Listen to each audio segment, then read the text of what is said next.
Levi here from Nelson Outdoor Adventures. Today I'll be showing y'all how I caught this massive bass and how set up a spinner rod and maybe use some tips and tricks that I've learned from fishing so far. Alright guys, so this right here is my spinner rod. It is basic. Oh, but what's this here behind the camera? This is my swim bait. Spinner bait. Anyways, I'm going to show you how to tie it on.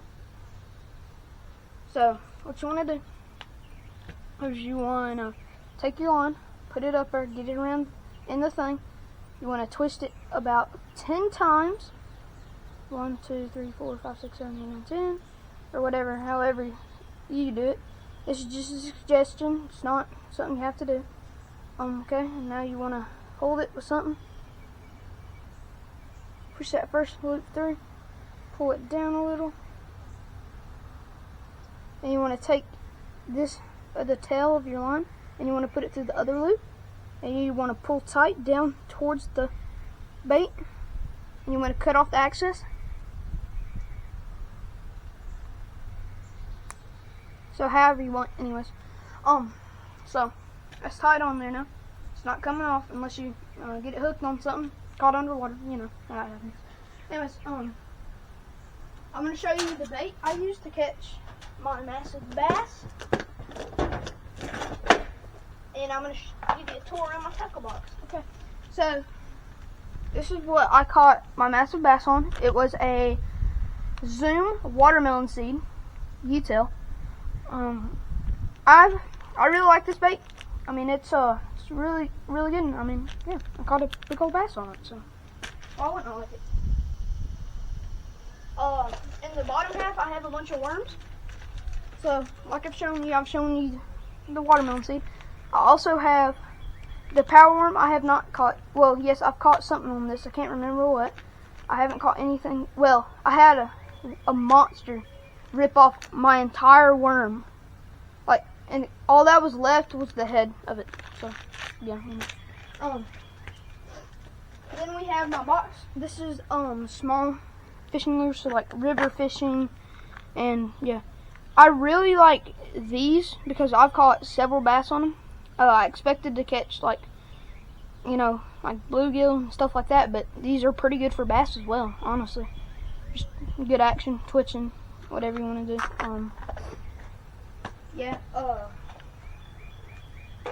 I just have a bunch of hooks in the bottom here. I have another swim bait, some hooks right there, you see. Anyways, come back over here. Got my pliers in the top, a few broken stuff, whatever. Put my worms back, put this back, down on top. Okay, now I'm going to show you some tips and tricks on how to cast a rod. So I'm going to turn y'all around. Well, I'll put you over here. How about that? That's probably a good angle. I don't know. So I'm going to take it. I'm going to reel it to where I can see the bail here. I'm going to flip the bail, hold the line with my finger, and I'm going to let go of the bail, let go of the line on the bail, and then it's going to cast out. Then I'm going to reel it back. And yeah, so that's how you cast. Obviously, you've seen how to tie line in this video. Some other things I want to show you is some casting techniques. So if you want to cast, like if you're on the bank or a boat, whatever, it don't matter.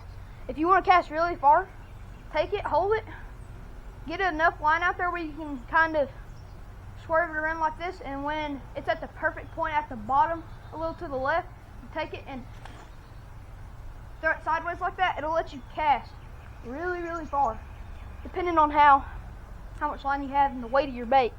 Which is, the spinner bait has really good weight on it, so I'm able to cast it far. So yeah. Some things else I recommend. These fishing rods here, spinner rods, open bail, open line, whatever you want to call them. They're for beginners. So are Zebcos, and but if you want to go to a bait caster like my brother has, I recommend that you have lots of experience and you watch lots of videos on how to do it. But yeah, subscribe for more fishing content, I guess.